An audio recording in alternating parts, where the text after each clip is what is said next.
Hello, my friends. I have a guest this morning. Coach Christy's here. And the dog.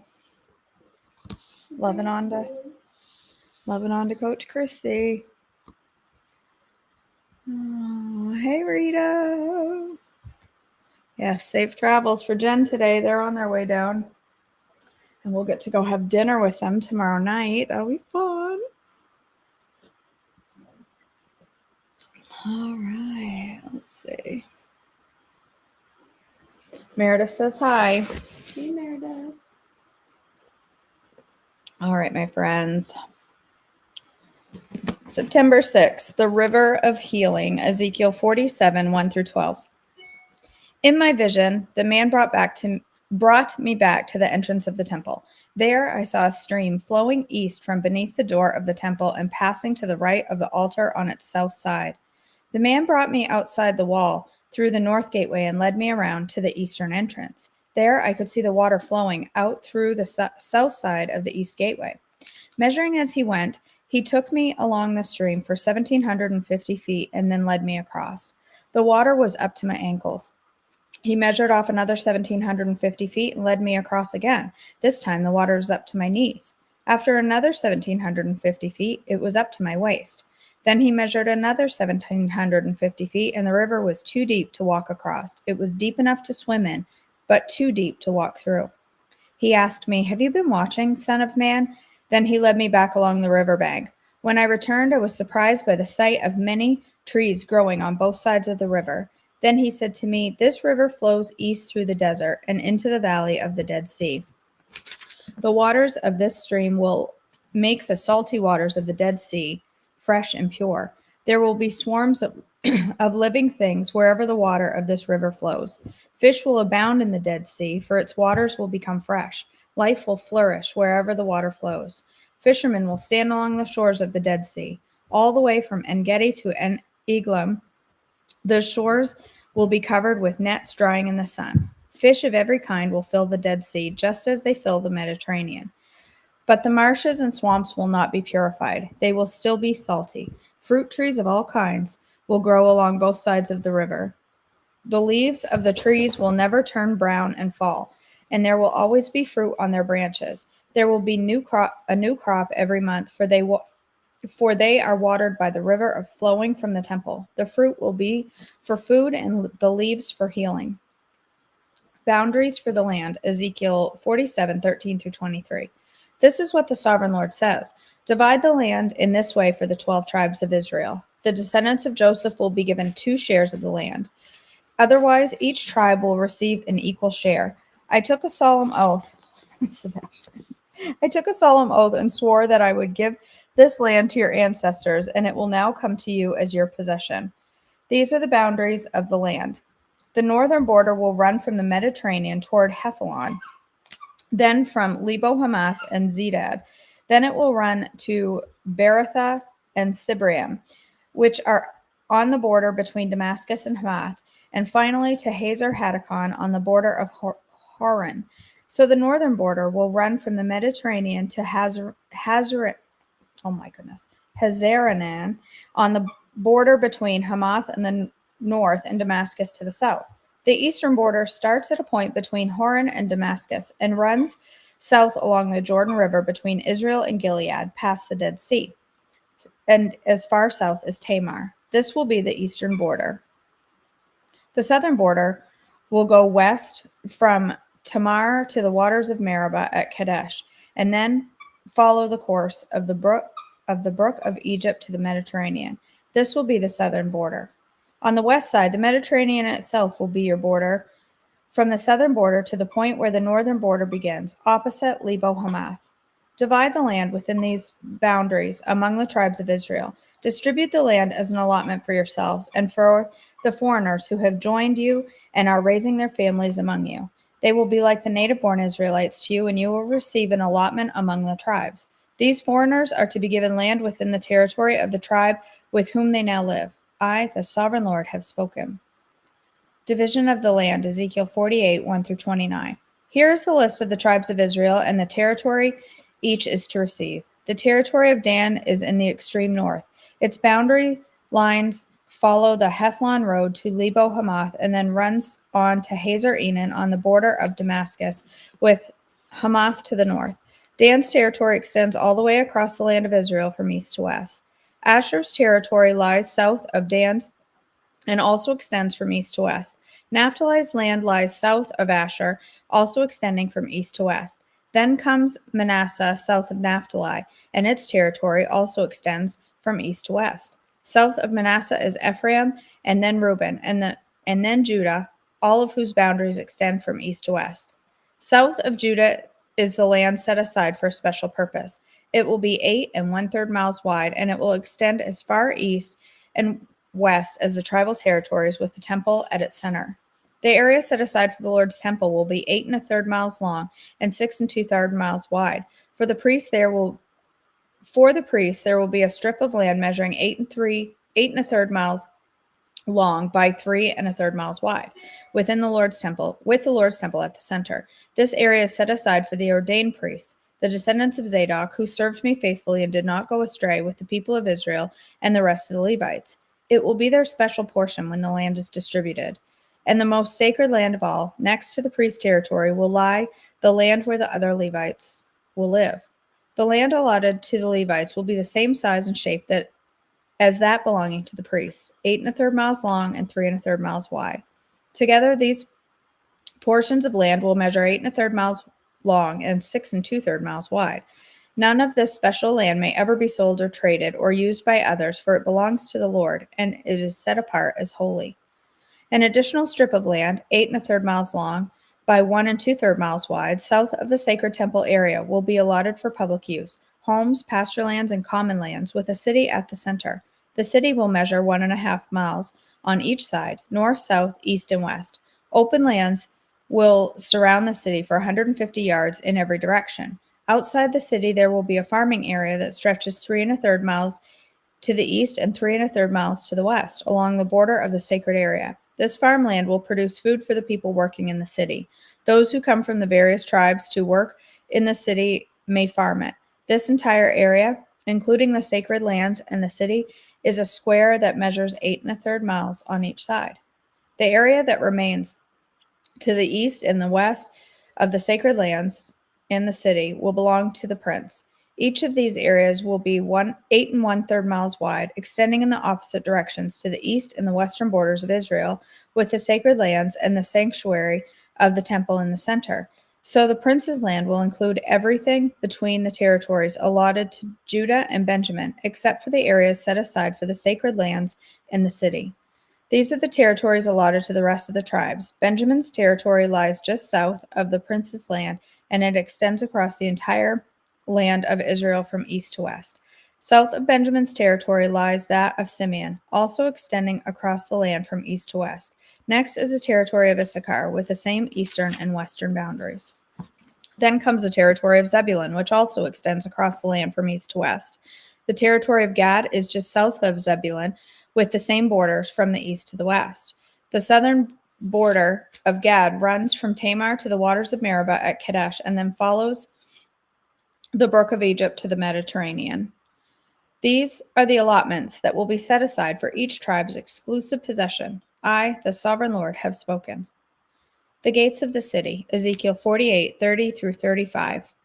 These will be the exits to the city. On the north wall, which is 1.5 miles long, there will be 3 gates, each one named after a tribe of Israel. The first will be named for Reuben, the second for Judah, and the third for Levi. On the east wall, also 1.5 miles long, the gates will be named for Joseph, Benjamin, and Dan. The south wall, also 1.5 miles long, will have gates named for Simeon, Issachar, and Zebulun. And on the west wall, also 1.5 miles long, the gates will be named for Gad, Asher, and Naphtali.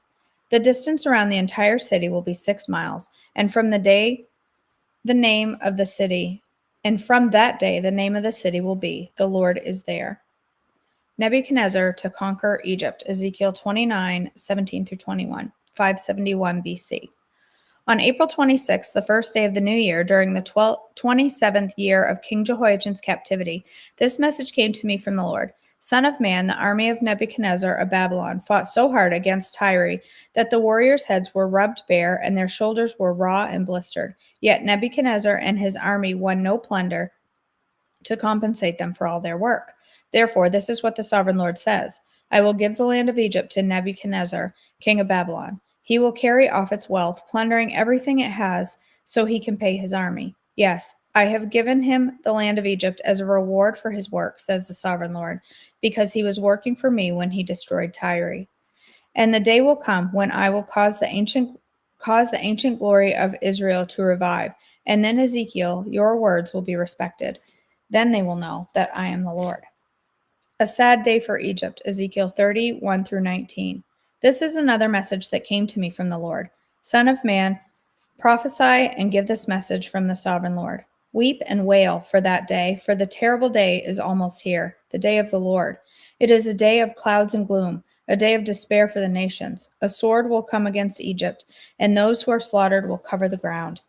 Its wealth will be carried away and its foundations destroyed. The land of Ethiopia will be ravished. Ethiopia, Libya, Lydia, and all Arabia, and all of their other allies will be destroyed in that war. For this is what the Lord says: all of Egypt's allies will fall, and the pride of her power will end from Migdol to Aswan. They will be slaughtered by the sword, says the sovereign Lord. Egypt will be desolate, surrounded by desolate nations, and its cities will be in ruins, surrounded by other ruined cities. And the people of Egypt will know that I am the Lord, when I have set Egypt on fire and destroyed all of their allies. At that time, I will send swift messengers and ships to terrify the complacent Ethiopians. Great panic will come upon them on that day of Egypt's certain destruction. Watch for it. It is sure to come. For this is what the sovereign Lord says: by the power of King Nebuchadnezzar of Babylon, I will destroy the hordes of Egypt. He and his armies, and the most ruthless of all, will be sent to demolish the land. They will make war against Egypt until slaughtered Egyptians cover the ground. I will dry up the Nile River, and I will sell the land to the wicked men. I will destroy the land of Egypt and everything in it by the hands of foreigners. I, the Lord, have spoken. This is what the sovereign Lord says: I will smash the idols of Egypt and the images at Memphis. There will be no rulers left in Egypt. Terror will sweep the land, and I will destroy southern Egypt. Set fire to Zoan and bring judgment against Thebes. I will pour out my fury on Pelusium, the strongest fortress of Egypt. I will stamp out the hordes of Thebes. Yes, I will set fire to all of Egypt. Pelusium will be racked with pain. Thebes will be torn apart. Memphis will live in constant terror. The young men of Heliopolis and Bubastis will die in battle, and the women will be taken away as slaves. When I come to break the proud strength of Egypt, it will be a dark day for Taphanes too. A dark cloud will cover Taphanes, and its daughters will be led away as captives. And so I will greatly punish Egypt, and they will know that I am the Lord.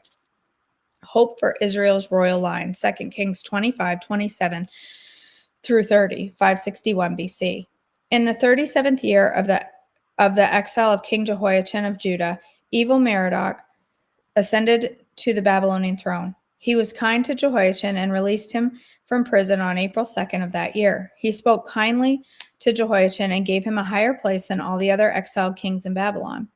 He supplied Jehoiachin with new clothes to replace his prison garb and allowed him to dine in the king's presence for the rest of his life. So the king gave him a regular food allowance for as long as he lived. Jeremiah 52:31 through 34. In the 37th year of the exile of King Jehoiachin of Judah, evil Merodach ascended to the Babylonian throne. He was kind to Jehoiachin and released him from prison on March 31st of that year. He spoke kindly to Jehoiachin and gave him a higher place than all the other exiled kings of Babylon. He supplied Jehoiachin with new clothes to replace his prison garb and allowed him to dine in the king's presence for the rest of his life. So the Babylonian king gave him regular food allowance for as long as he lived. This continued until the day of his death. All right. Tomorrow we get to talk about Daniel's visions. Fun stuff.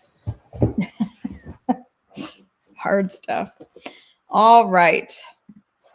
We are on page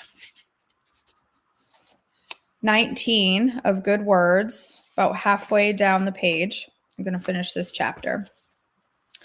The more I allow the Spirit to work in me and train me to look, the more of Jesus I see. And that's why his hiddenness is so attractive to me.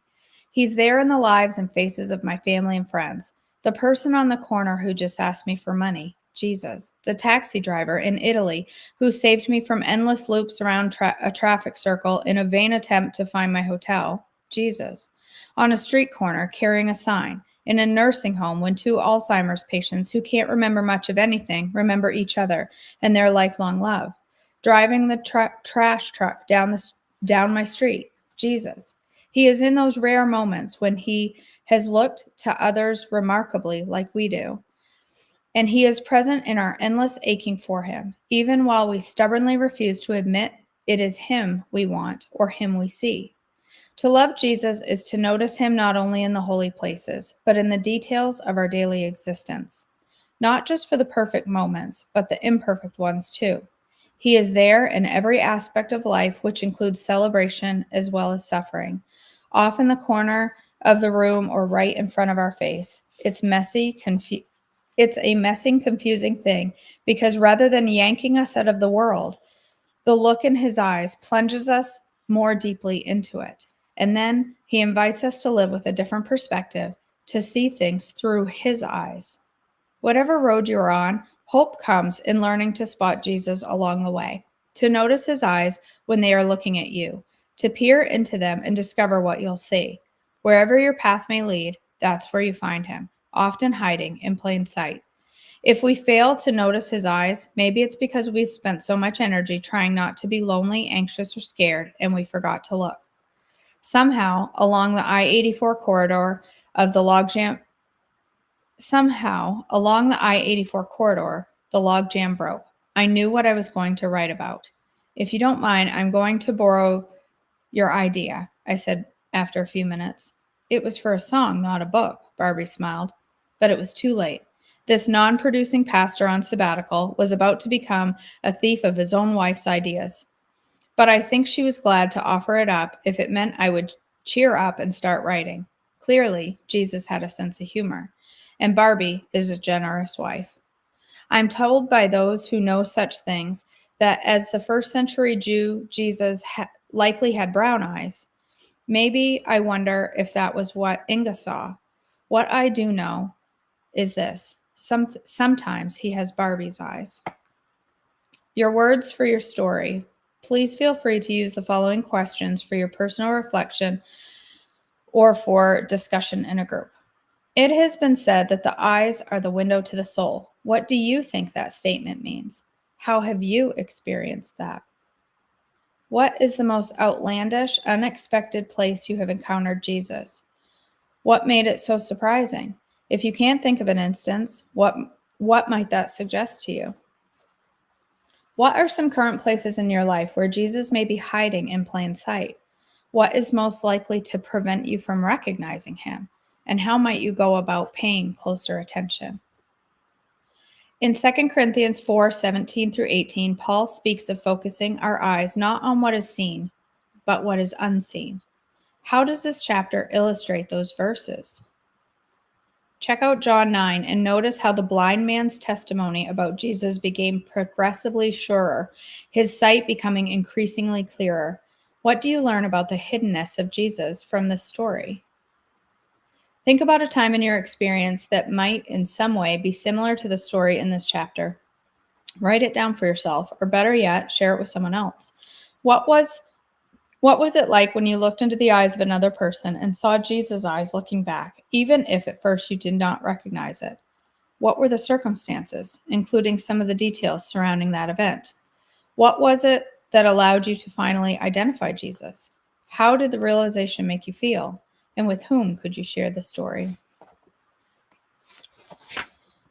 All right, that's it for that chapter. We'll move on to the word help tomorrow.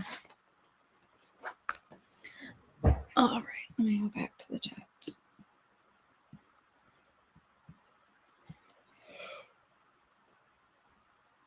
That's awesome, Rita. Growing your own delicata. How cool is that? I'm jealous. You gonna make French fries with them? Yeah, cutting into fries and air fry to go along with grilled burgers. Good. That's awesome.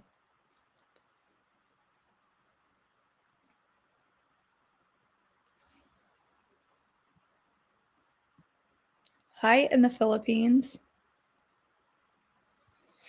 All right, my friends. Let's go ahead and end our morning together in a word of prayer.